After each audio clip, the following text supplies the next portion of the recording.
लोकतंत्र में जनता की चुनी हुई सरकार इतनी मनबड़ हो गई है कि वो जनता से नहीं डर रही है।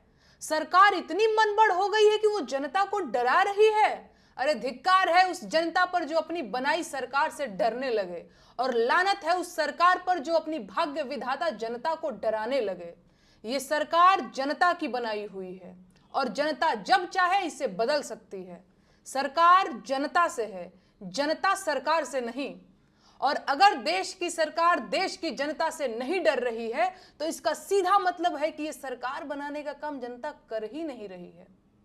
तो सरकार फिर कौन बना रहा है? ईवीएम। फिर तो हो चुका खेला। सरकार ईवीएम बनवा रही है और ईवीएम सरकार बनवा रही है। बढ़िया है फिर तो।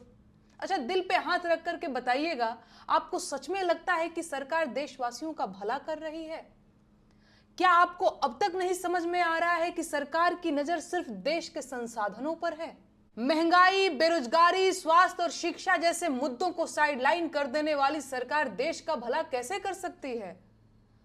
कुछ अंधभक्त और जाहिल किस्म के लोग मुझसे सवाल पूछ रहे हैं कि मैं होती कौन हूं प्रधानमंत्री से सवाल पूछने वाली? मेरी औकात क्या है? हैसियत क्या है मेरी? गजब सवाल है। अब क्या देश के प्रधानमंत्री से सवाल पूछने के लिए पहले मुझे प्रधानमंत्री बनना पड़ेगा? आप शायद भूल गए होंगे, लेकिन आपकी जेब में पड़ा एक कागज का टुकड़ा आपको ताकत देता है कि आप पूरे अधिकार के साथ देश के प्रधानमंत्री से सवाल पूछ लें।